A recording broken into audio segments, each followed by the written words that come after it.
Welcome back to the Africa is a Country podcast. I am your host, William Shoki, and you are listening to Africa's a Country's venue for discussions about current affairs on the African continent from a left wing perspective. We're available on whichever platform you use to listen to your podcasts.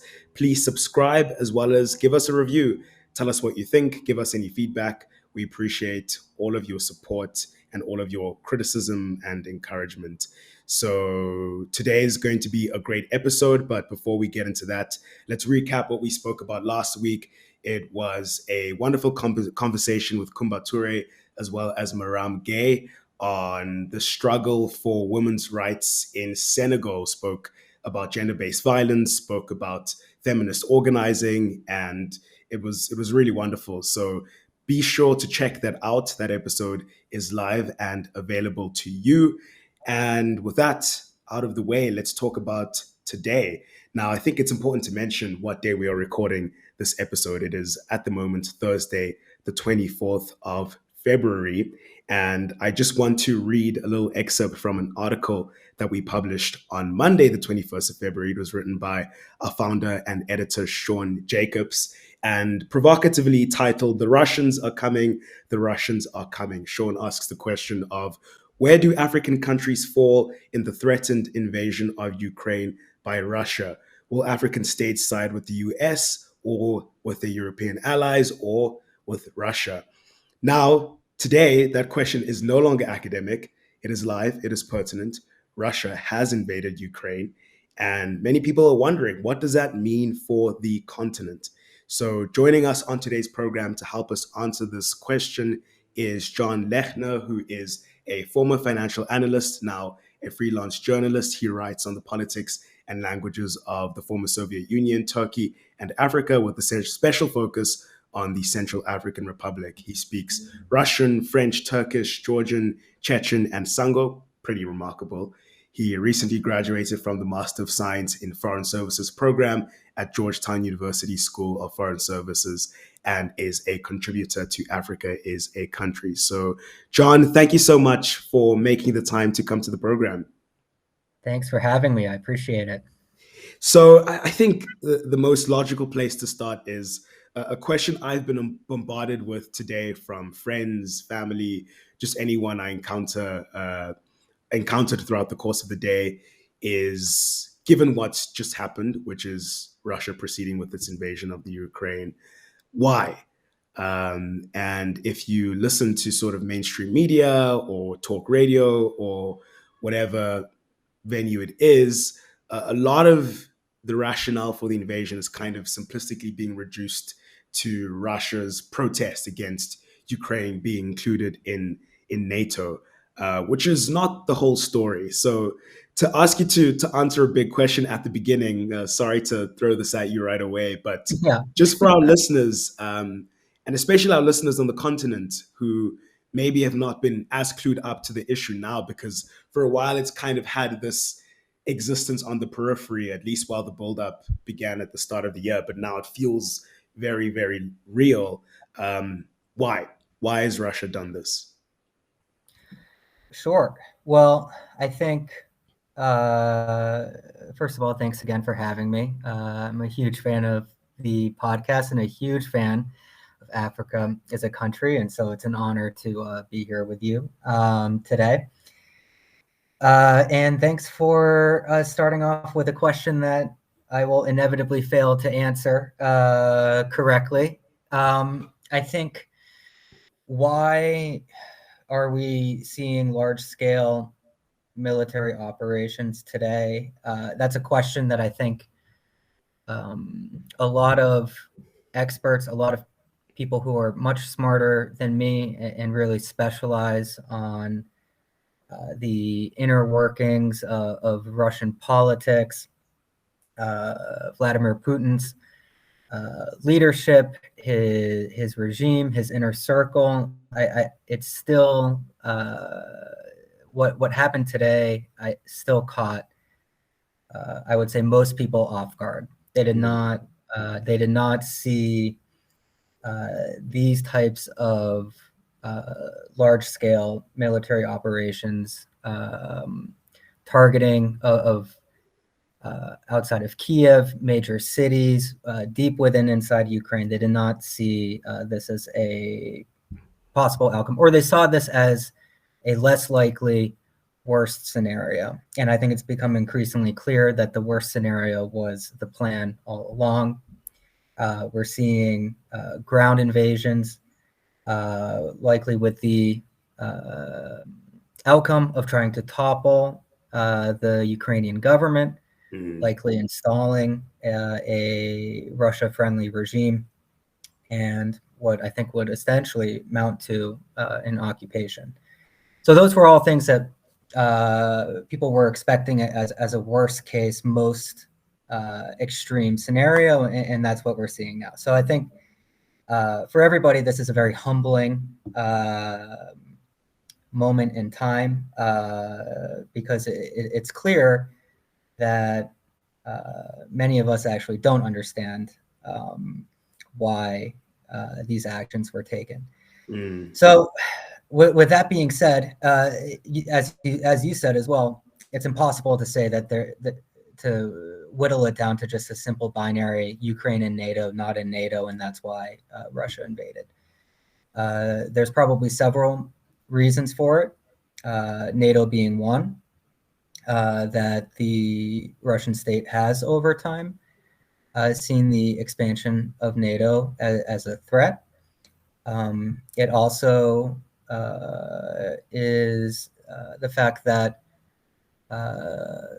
Putin and within Putin's ideology in general,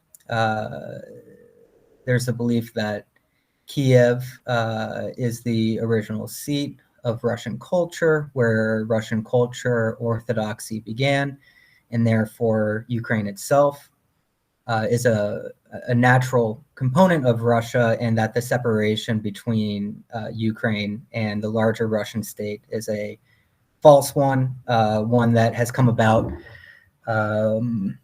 with the machinations, as Putin said in the speech, of Lenin and then in the Soviet Union, and that these borders are inherently false. Beyond that as well, you likely have, as one of my colleagues has pointed out, Seva, that you have a personalist autocratic regime that, and within personalist autocratic regimes over time, over 20 years, the circle surrounding the leader gets smaller.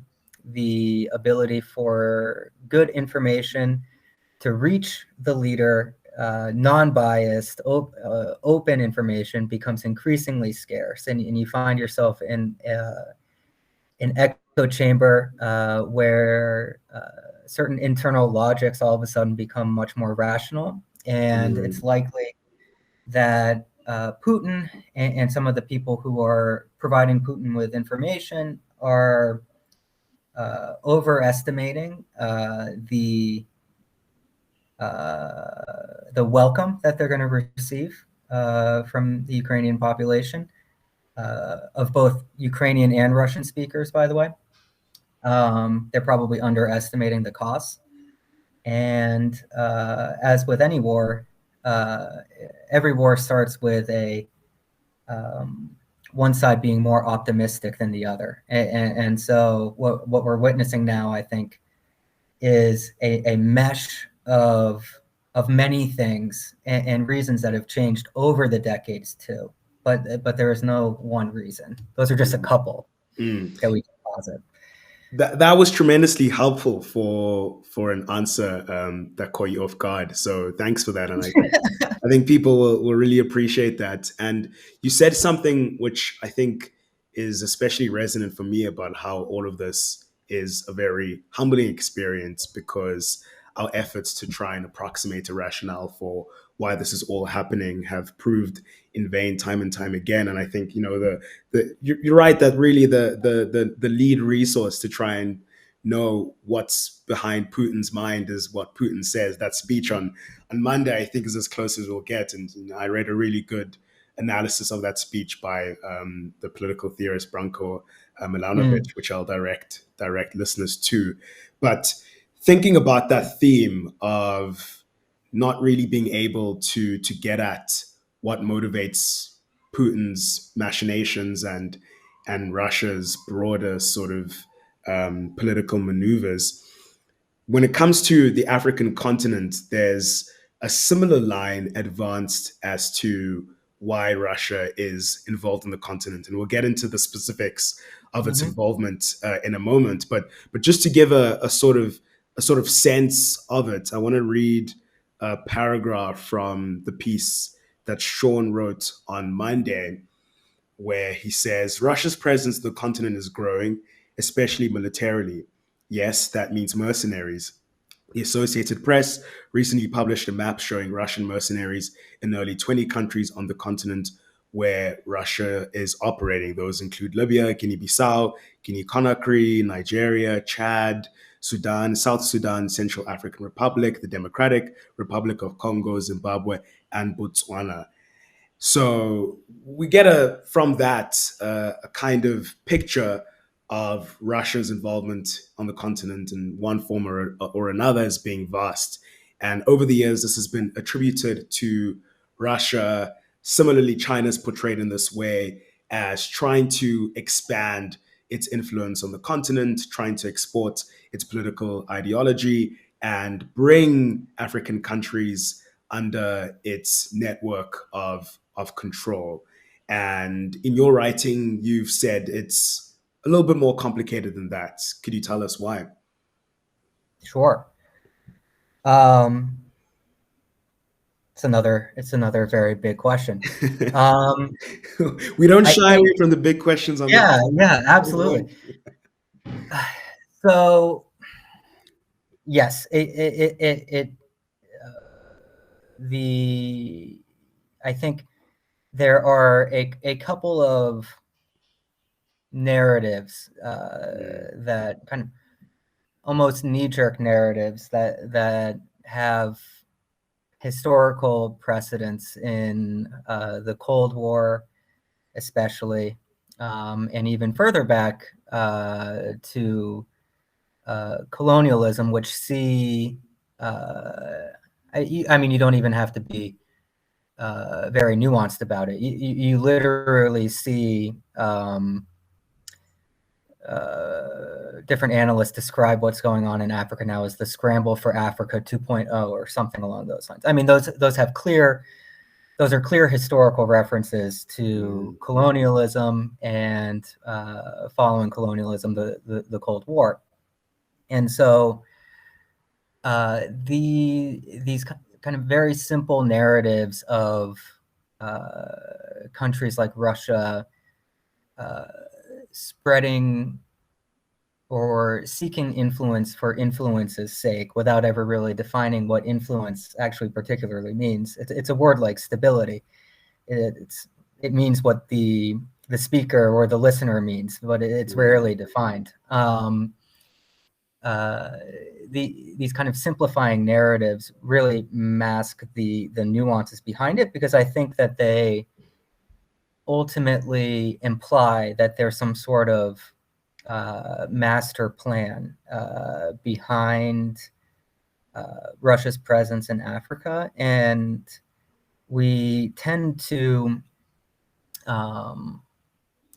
when we define or we otherize who we consider to be an enemy or a threat, we have a tendency to overestimate their abilities and their agency and their ability, the level of control that they exert over events, which we normally wouldn't ascribe to ourselves. And so when we talk about Russia and Africa and we show these maps, which maps can be as helpful as they can be deceiving. So I think especially with that AP map, is it really worth covering a whole country that can be the size of France in red if there's 200 mercenaries there. It implies a level of control on a map that is far beyond usually the realities on the ground and what the terrain permits. So I think in general, the problem that I have with those narratives, to go back, would be that they fall back into those simplified Cold War policies and of containment, of a need to counter for the sake of countering without ever really defining what one's own interests are in a particular country. That's absolutely right. And I mean, thinking about some of those interests and who's wielding them, something that I think is striking about what a lot of your writing addresses is just the extent to which Russia's involvement on the continent is very privatized, which is to say that it happens Mm-hmm. not through any official channels. It's not state sanctioned in the way that one would expect a campaign for influence to go. And Russia's attitude seems to be happy to let its sort of oligarchs, and I put that in scare quotes because I think something that's come up throughout the week is just the way in which portraying sort of Russian capital as oligarchy is itself a kind of otherizing tendency.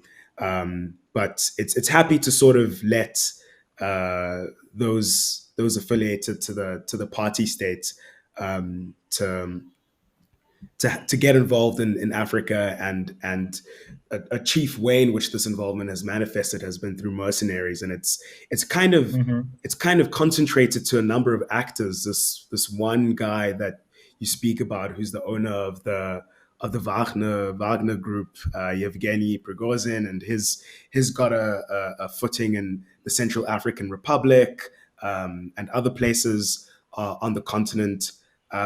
So why has this become the sort of primary form of involvement in Africa? Sort of military cooperation. It can hardly a cooperation really, but military involvement for. Sure. I think one of the more simple answers, I think, of why mercenaries and not another form of military operations would be that it's not important enough from a Russian perspective. And again, that's another issue, I think, with the overall Russia expanding in Africa. I think, as you said, individuals have a lot of leash when it comes to operating in these environments, and they have a lot of leash because it's not a massive priority for the Kremlin. And so for that very reason, you see mercenaries and not necessarily actual Russian military personnel who are participating in this. But at the same time, I do think that we need to differentiate as well each area. And so Libya has a different priority than the Central African Republic. Libya is closer. We're talking about the East Mediterranean ports. The only other port that Russia has available in the East Mediterranean is in Syria. And so Libya's importance from a state perspective is going to be very different than the Central African Republic. We can't forget that the Central African Republic is it's either 188 or 189 in terms of the least developed countries in the world. It's at the very bottom. It is not something that keeps Vladimir Putin up at night. And so the I think the level of equipment, the level of talent that you will see will differ depending on the level of interest involved as well. And so in a place like the Central African Republic, unfortunately, you often see equipment that breaks down, perhaps not the best, most highly trained of people showing up. But I think the again, the kind of the summary answer is that rather than show the importance of Africa to Moscow, the presence of mercenaries is interesting because it actually shows the limits of their interests, the boundaries of their interests, that they're willing to sacrifice, or maybe not sacrifice, but they're willing to tolerate the potential for embarrassment, the potential for issues that might arise with the presence of mercenaries, but no further than that. What I find interesting about it is that, once again, to problematize the overarching kind of Cold War narrative, it seems as if for a lot of these private actors, the straightforward motive is accumulation, is profiteering, and doing so cheaply and quickly. As you say, the technology and equipment that is transferred is often unreliable, but it's of no interest to them because it's a way to make a quick buck. And this has me thinking back to an interview I did with Professor Xiaoyang Tang about China and Africa, where I think China does have a little bit more of a strategy.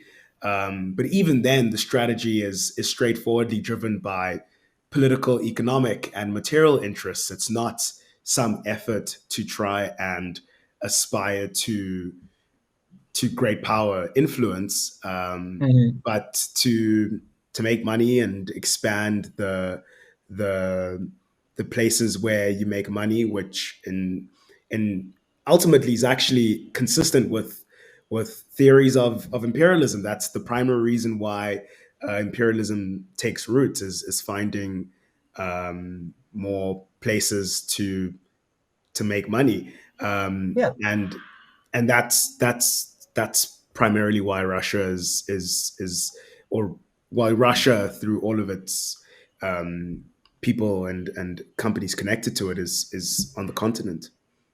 Yeah, it's a great point, because I think there it is primarily to make money, but we shouldn't over exoticize that as well. I think any U.S. State Department official would also say that one of their key jobs is to open up trade Exactly. for U.S. goods Exactly. to markets and things along those lines. And a lot of the Russian presence in Africa has nothing to do with mercenaries. I mean, it's very run of the mill. I mean, maybe not run of the mill from a average person, you and me perspective, but I mean, if you work in oil, you work in the gas sector, if you work in these types of industries, a lot of what they do is what a lot of other companies do: look for new oil fields, look for opportunities for Gazprom, for Rosneft, for Lukoil. And why is this important? It's important for the same reason that things are important in other countries as well. Big companies employ lots of people, and they have as in the United States, they have an outsized role in deciding foreign policy. And so what can be probably a little bit more unique about Russia, and I take your point on not trying to over exoticize or otherize Russian capital as oligarchic, but you do have perhaps some unique scenarios where you have individuals who are both the heads of large state-owned enterprises who also have the ear and outsized influence within foreign policy as well. And so you also might have what, at the end of the day, is probably a more personalized version of other phenomena that we see very typically with French interests or U.S. interests or things along those lines, but they're just embodied perhaps in an individual as opposed to a group of individuals. And so for that reason, I think it can be often very difficult for us on the outside to make a judgment on what is the interest of an individual or of a private enterprise that is run by a specific individual and what is the interest of the state, because these things can be a little bit more mixed, perhaps, than or more opaque, perhaps, than in other countries that are more will receive more transparency. Let's put it that way. Just to make a quick digression on that exact point, read two good pieces this week. One written by Sam Green, I think, on his Substack, and it was basically saying that, well, Russia's main beef is not with NATO but with the EU because further European integration, which is basically what Ukraine seeks, and using NATO as a backdoor, kind of threatens the Russian model of capital accumulation, which, as you said, is very clientelistic, patrimonial, and personalized. And if Russia has less immediate spheres of influence, it has less immediately accessible sites of accumulation, and itself would be forced to kind of pursue a developmental model along the lines of what the European Union represents. And a similar piece by John Gantz on his Substack, kind of making this argument. But that's a quick digression. Coming back to the relationship between Africa and Russia, what I think is maybe another unique thing, and this is where I'm interested to hear how this works out, is that in as much as Russia, on the one hand, is happy to have a kind of disinterested attitude in what its entities get up to on the continent. At the same time, it views sort of just general increasing Russian presence on the continent as reinforcing the idea of Russia as a great power.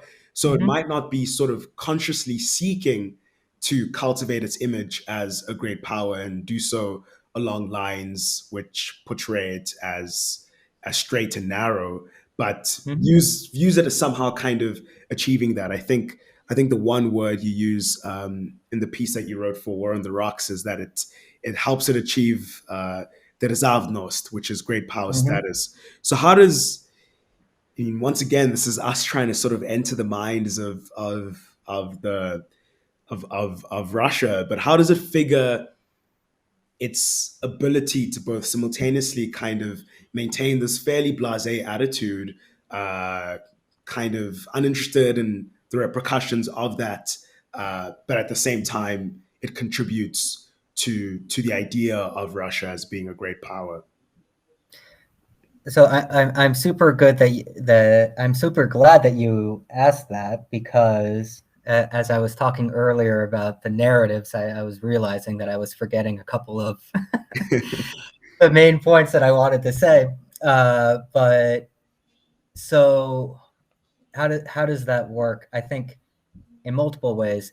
And the most important thing, and another key point that is missing from the kind of Cold War 2.0 Russia expanding for the sake of expanding is that we have to ground Russia's presence in each African country in African agency, in especially the agency of local elites and the local government. And so in so many of these instances, it's not actually Russia expanding into a particular country. It's actually local elites who are reaching out to Russia because they think that by reaching out to an outside power, they're able to better consolidate, better position themselves within whatever domestic political issue or struggle they currently find themselves.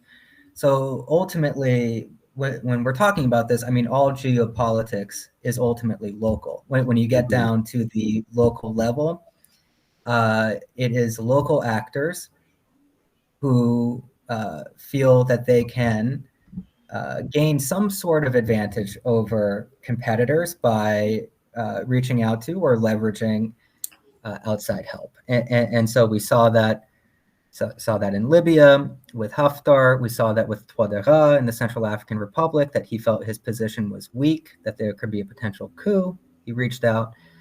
We've seen that most obviously with the current regime in Mali, that they've been seeking to, that they've reached out to offset French interests. In Sudan, it was Bashir who reached out to the Russians when he was nervous that he thought that American influence was seeking to undermine his rule, and so he thought he could counterbalance that with the Russians. And his offer of a port obviously fell on very welcome ears. And so for every push factor that there is, there's always a pull factor too. And so Africans themselves, and especially African governments, are major actors in whatever Russian presence you might be seeing. And then to the concept of державность, or this kind of ideology or this sense, this idea that Russia is a great power and basically looking to find ways to constantly reify that fact that it's a great power. I would say as well that a lot of that is not necessarily special as it pertains to Russia. So if we take, for example, where I live and work in Washington, D.C., you have the U.S. government, which sets essentially the bookends of what is possible in American foreign policy, what is it's never written down, but what is okay and what is not okay. And then you have a lot of companies, a lot of individuals who then within that kind of national security infrastructure try to make money. And the way that you try to make money is by showing that your project is supportive or in the interest of the national interest. And so really what kind of ironically, it would be Russia itself who would be interested in that Cold War Russia narrative, because it's the individuals who want to show that what they're doing, that they're making money, but they're making money in the national interest of Russia. And so it's a very complicated kind of push-pull where all actors are creating and recreating narratives to kind of define what the interests are. But those narratives are never just a top down. It's not set by Putin and then everybody else tries to figure out what it is. People underneath are also trying to establish what the narrative is and figure out how they can make money within that. And this push-pull dynamic, I think one large factor for why, as you were just describing, local elites are undergoing, your word for it was extroversion, sort of trying to curry favor with Russia, is that the presence of the West, which includes France, the United States, the EU, is on the continent is a story of retreat. Basically, they're kind of withdrawing, either in oversimplistically throwing their hands up and kind of and dismissing the continent as, once again, as this hopeless place where stability is illusory and it's just too chaotic, and the Sahel is a ticking time bomb, and they want to get out of there as quickly as they can and don't want to be involved, and they're just going to wash their hands and be on their way. That's kind of very much the sense that we're getting now, and some of this is itself the outcome of local pressures. So the growing anti-French sentiment in the Sahel, for example.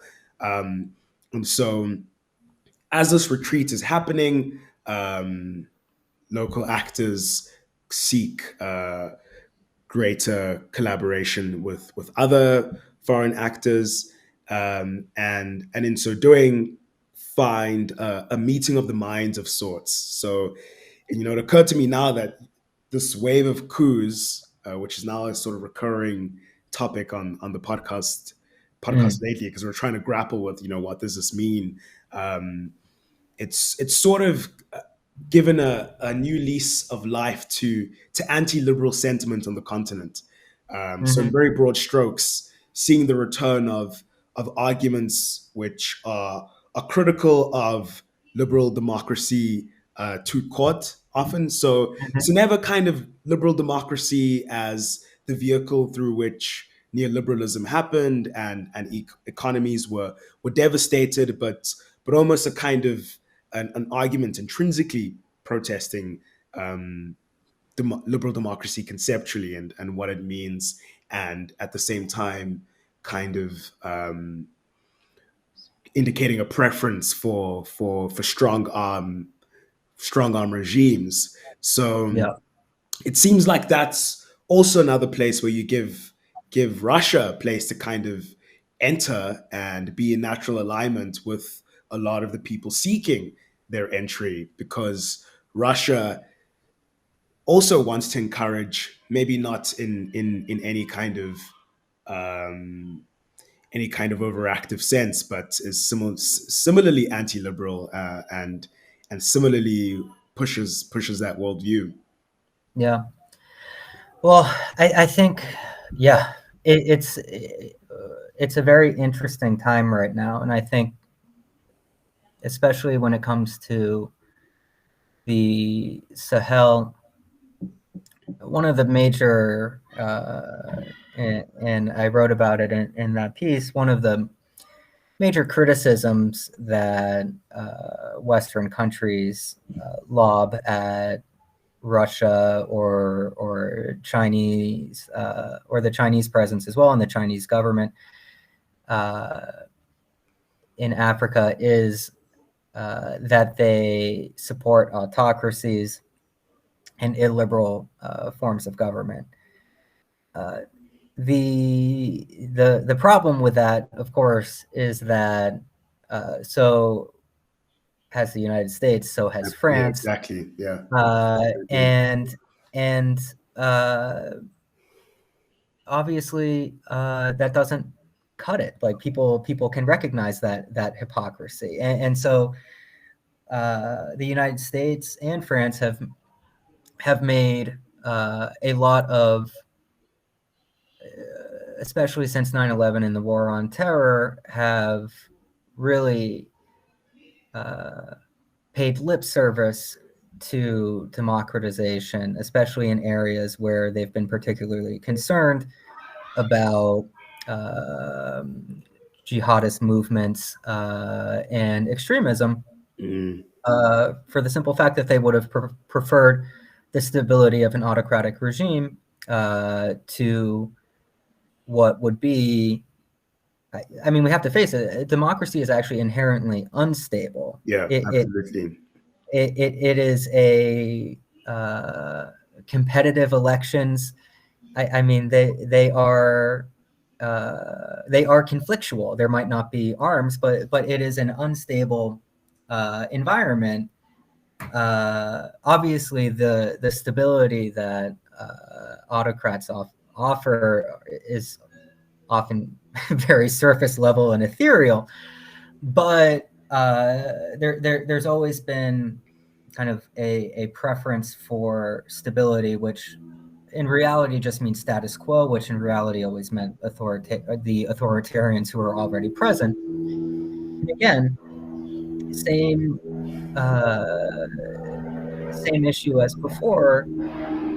Local governments were able to take advantage of the new discourse, which was the war on terror, just as the new discourse is becoming great power competition, to reach out and receive more support from outside governments, because all of a sudden everybody has to be the bulwark against Islamic extremism. So there's a long history of this extroversion, obviously, and it's not my idea. It's a very famous theory that Bayach wrote about in the 80s. But I think that those issues, the fact that at least since the war on terror in the Sahel, Western governments have paid lip service to democratization, and it hasn't really resulted in the bettering of ordinary lives in the Sahel. That you see a very natural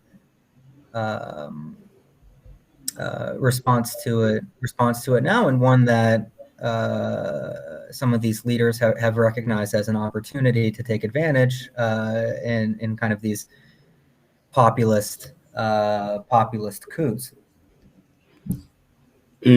So, I mean, what glimmers of hope are there that things could be otherwise? So, in a lot of the writing, for example, the Financial Times recently published an article about brewing catastrophe in the Sahel. That's its title.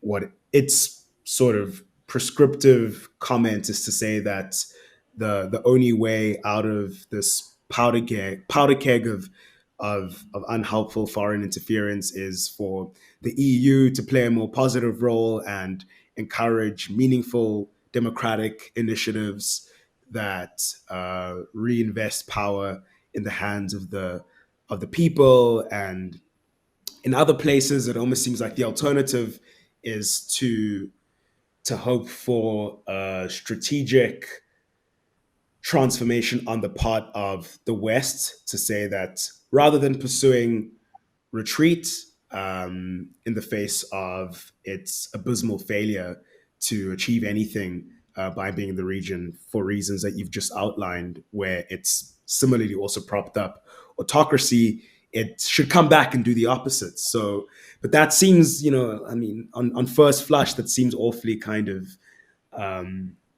over optimistic, so to speak. So, I mean, Yeah. what might be another way? And as I say this, of course, the way we do want is one that is driven not by states and elites, but by the people themselves. But that's always the hope for actual the actual politics and organizing at the grassroots Yeah. level to determine this. But as far as the actors that could create an environment for that sort of thing to flourish, who are they, and what signs do we have that they might want to do this, that it aligns with their interests at the current moment? It's such a tough question, because the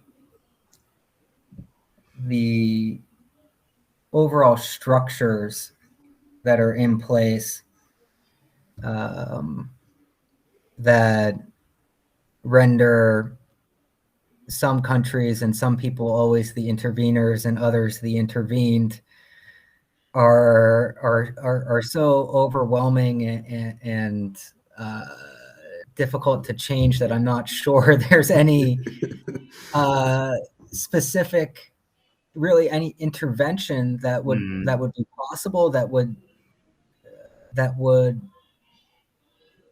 the interventions are in themselves a symptom of this overall system, and so you can't cure the system with its own symptom, I guess would be, I don't know, a bad metaphor for it. I think it And works so, pretty well. I think you should write that down but somewhere. and so there's a couple of things that I think are important, and Nathaniel Powell just had a great piece on what did in War on the Rocks on what did the French do wrong in Mali, and the answer was a lot. But I think one specific issue that really resonated was that one risks ignoring the perceptions and the priorities of locals at one's own risk. And so for France, one of the original issues was that they prioritized the groups to fight that were more important in their minds, which was the various jihadi groups, whereas they did not listen to the Malian authorities, who actually viewed Tuareg separatism in the north as big of an issue as the extremist groups in other parts of the country. And so when you get these mismatching prioritizations and you're not listening to the local perspectives of people, your interventions are always, at least from a security basis, are always going to wind up ineffective or wind up getting kicked out like France. The other example is I just came back from the rural Central African Republic. And in most places now, security is actually improving. And in pretty much everywhere, not everybody, but a vast majority of people are actually very happy with what the Russians are doing. And that's because they view the security situation and the major problem in the country as the presence of armed groups. That is the most important issue for them. And with the Russian PMCs and with partnering with the Central African Armed Forces, retaking most of the country, that is, from the absolute majority of people's perspective, a very good thing. And to see now the rest of the world concentrate really only on the Russian presence and not on the armed groups, which are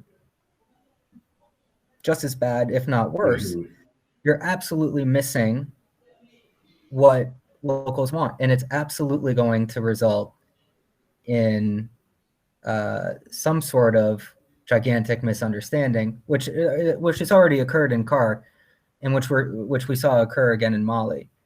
And so any of these types of interventions have to recognize that your security priorities might not actually be the local security priorities. Which I think gets at a fundamental misalignment, which is that the security priorities for locals, as we've seen as the main kind of impetus for these coups, is security, is for Yeah. the kind of Yeah. basic Yeah. rise and detra for the state to exist. Yeah. And whereas for the West, its security priorities refracted through their own geopolitical economic interests. And so, I Absolutely. mean, I'm curious to hear why it's the case that Russia, Russia collaborating with the Central African Republic government has led to a more effective relationship. But it just seems that if those mercenaries, just hide swords and they're there for you to tell them how they can help and what they can do, then things get done. But maybe that's just an oversimplistic way of putting it. But maybe that's No, what it I is. mean, it's not. I mean, I think, I will be uh, I will be the first one to say that uh, if the Central African government partnering with Russian mercenaries results in a modicum of a return of stability and an ability for Central Africans to just start returning to somewhat normal lives after essentially what's been 15 decades or sorry 15 years of instability and an entire decades of lack of presence of the state, then that's absolutely a good thing. The I think what uh, we often fail uh, to give enough credence to the fact that in the case of CAR, Central African Republic, uh, Central Africans are all experts in the security situation in the Central African Republic. You talk to your friends and you say, "Hey, can I go here?"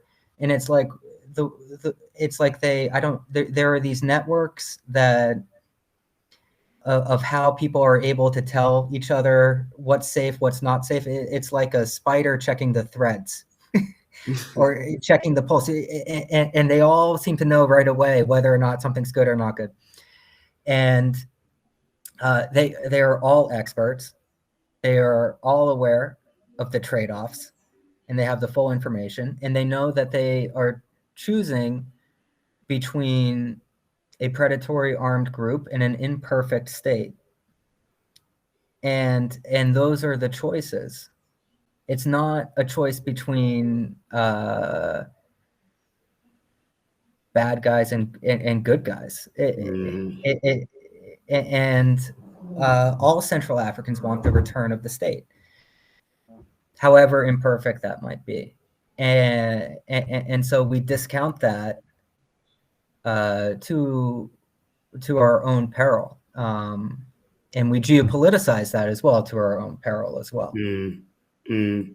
So maybe as a closing question, thinking about geopoliticizing it to our own peril, are there any avenues for multilateral efforts in these conflict-ridden regions, military cooperation that involves Russians, Americans, the Chinese, and that is firmly committed to seeking solutions that prioritize the interests, the knowledge, the needs of those countries that it affects the most. I mean, of course, if I asked this question maybe like, I don't know, 2 weeks ago, maybe it would have sounded a little bit more feasible. But considering Yeah. what's just happened, the idea that the Russians and the Americans and the French and whoever it may be will sit at a table and all sincerely be committed to a multilateral effort Yeah. seems like more than wishful thinking. But trying to sort of envision what shapes the conflict in the Sahel might take, the conflict in Kar might take in the short to medium term. What might that look like? And And is the sort of catastrophism that is being trumpeted by, for example, the Financial Times warranted, or might we need to have a much more optimistic outlook and think about how to make do with the situation as it stands Yeah. and judge it by its own trajectory? It's another great question. I mean, I think I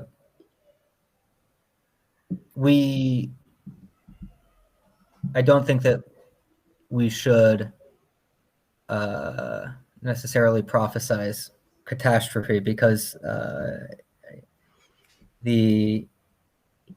although if you take a situation like car, of course people can laugh, they have parties, they do, they find ways to live rewarding lives, but that we also cannot say that to discount that the fact that 1 in 3 is displaced, 60% are in need of some sort of food aid, or and just incredible amounts of children die before the age of 5. So we shouldn't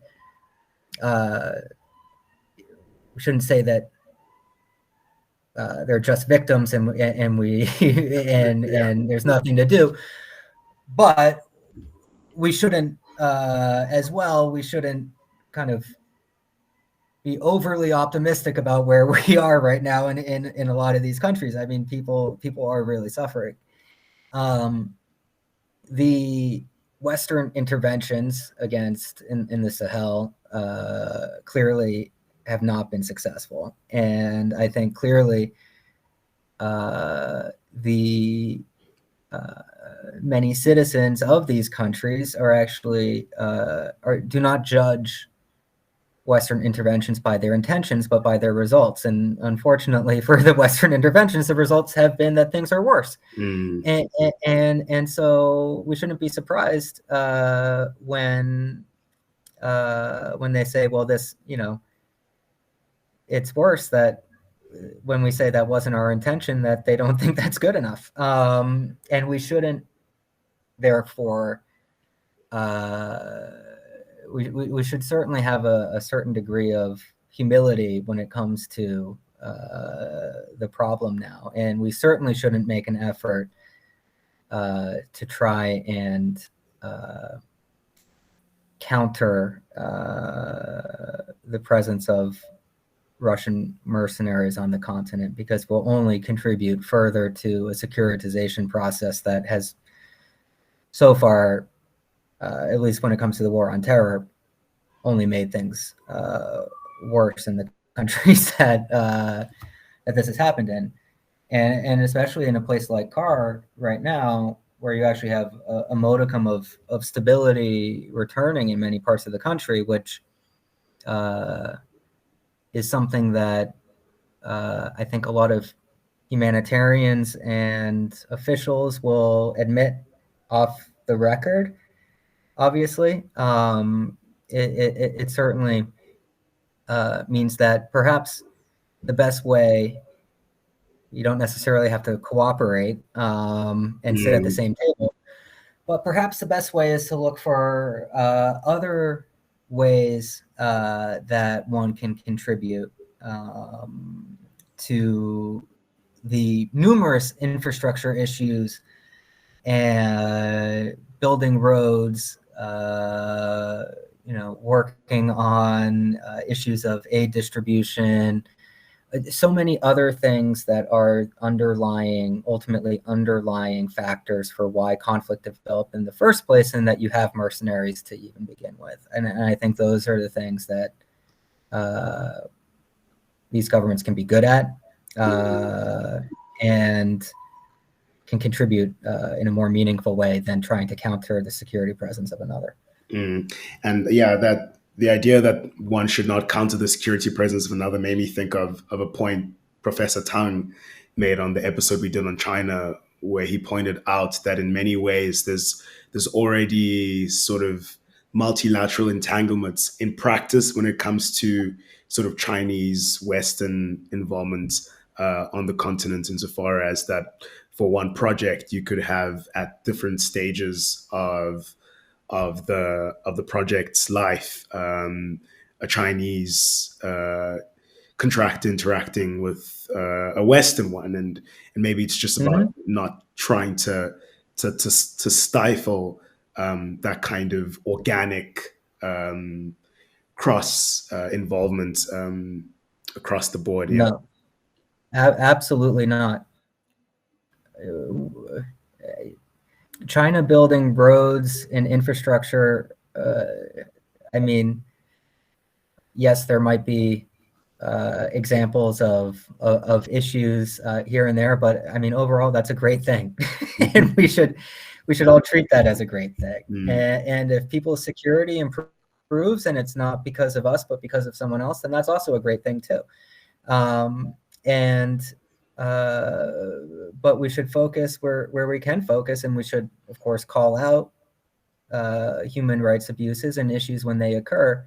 But we should really double down on what we, and I say we as in the West, as if I'm speaking for it, but Western countries should, because if I represent all of America now, all of a sudden, the U.S. government and the West should really try and focus on areas that they can contribute to logistically, financially, and on these kind of, again, within these conflict environments, on some key issues that are the ultimate drivers of it.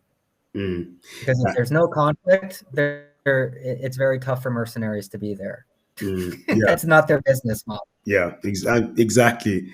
And I mean, I was hoping you wouldn't realize that the reason I called you on the podcast was to account for the West, but my cover's been blown. For the sins of yeah, exactly. But funny enough, I mean, now I've realized what the actual final question I want to ask is that once again, just sort of jolted out of consciousness and remembering that this idea that one should double down and not try to interfere with what other actors are doing would have sounded a little bit more kind of possible a few weeks back. But again, what looms is the fact that there is now invasion in Ukraine, and thinking of the question that Sean asked in his piece about whether or not African countries will side with the United States and the United States allies, or side with Russia. I think at the end of the conversation we've had, we've kind of problematized the sort of Great War outlook on the balance of forces in the world today, and sort of seeing how it itself becomes this self-reinforcing logic the more you feed it.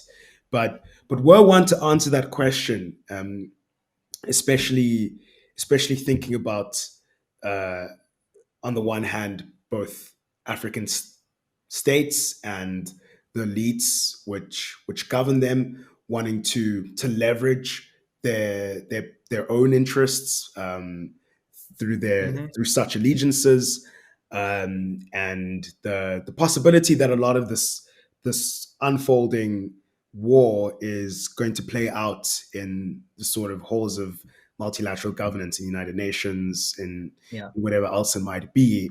And there might be votes. There might be African countries might be pushed to side with someone. How do you see that going? I mean, just from the South African perspective and looking at the South African government's initial reaction to what's going on, I'm of the view that we should be non-aligned. We should just sort of do what the third worldists of old got right, and be non-aligned.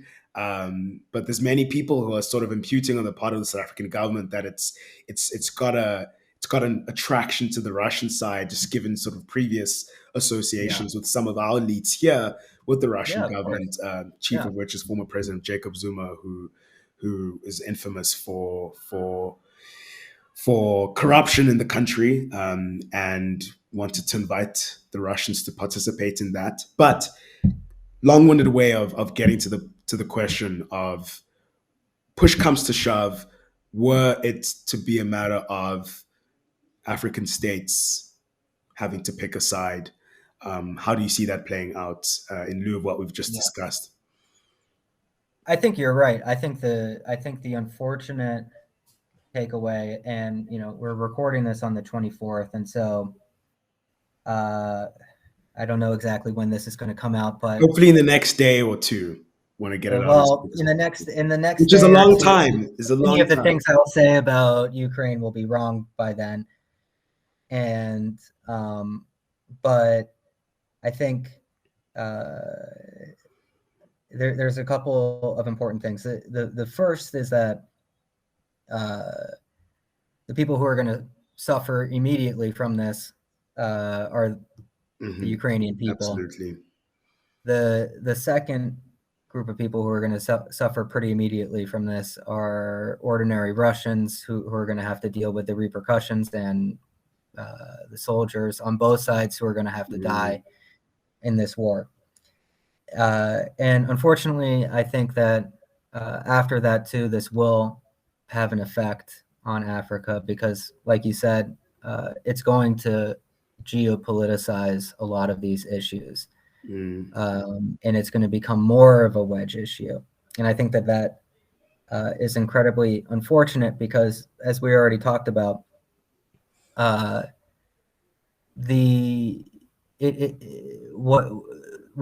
is happening in terms of the Russian interactions with various African countries and societies is not a state-led desire to expand influence for influence sake. We're not in a new Cold War. And unfortunately, I think there's going to be a desire to fall back into the certain path dependencies that had existed before, and to make this more of a wedge issue, and to tie the war in Ukraine to Mali, or to tie Ukraine to the Central African Republic.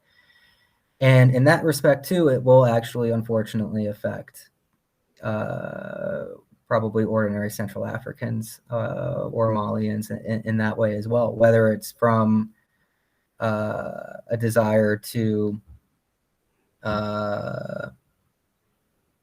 counter in some way, limit. France and the EU have already withdrawn their 30% budget support for the Central African government. So they're basically trying to put them into a fiscal crisis, the poorest country in the world. So you're going to probably see more of those issues, and who's going to suffer is Central Africans when these things get geopoliticized. And so I think, unfortunately, we're gonna see more of that, and I think we need to make an effort. People really need to make an effort to try and push back against simplifying narratives and embrace complexity and embrace nuance, and recognize also that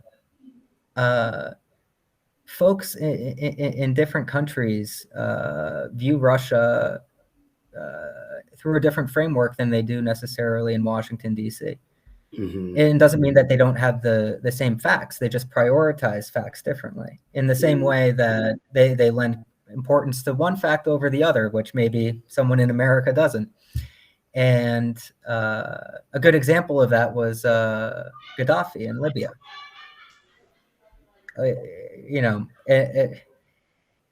A menace for a lot of Western countries, and someone who was a committed Pan-Africanist for others. and both are equally true. And different perspectives lend greater importance to different sides of what was a very complicated regime, to say the least. And so I think that you're going to see the same type of perspectives around Russia. I mean, as you said, with South Africa and many other countries, Mozambique, Zimbabwe. The Soviet Union played an incredible role in anti-colonial liberation movements, and that was a great thing. and so people have different perspectives. But the unfortunate thing, I think, is that we're going to see a lot more desire to enforce or push certain simplifying perspectives from from different sides that kind of fall along opposite sides of whatever geopolitical fault line. So I expect, unfortunately, today, and we'll see if it's still accurate in 2 days' time, but I think as of today, I think we can say that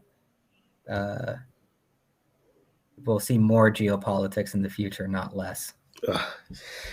John, on that somber note, yeah, I must extend my thanks to you for coming on and thank having you. to do a lot of analytical work for us. It's been truly illuminating, and I think a lot of listeners are going to appreciate this one. A reminder of who I've been chatting with. John Lechner is a former financial analyst, now a freelance journalist writing on the politics of the former Soviet Union, Turkey, and Africa, with a special focus on the Central African Republic. He speaks many languages. I'm not going to name all of them now, mostly because I'm a little bit jealous. And he recently graduated from the Master of Science in Foreign Services program at Georgetown University School of Foreign Service, and is a contributor to Africa as a Country. We've been chatting about Russia's influence in Africa, how to make sense of it in the wake of Russia's invasion from the Ukraine. And the too long didn't read is things aren't looking good. We might be forced to pick a side in the coming days, but the right side is to not pick a side at all, I think is. That's right. Yeah, exactly. That's right. So, that's right. So John, thanks so much for coming on. And appreciate you taking the time. To our listeners, thank you for listening. And we'll be back next week with more analyses and conversations on topics affecting the African continent from a left perspective. Until then, goodbye.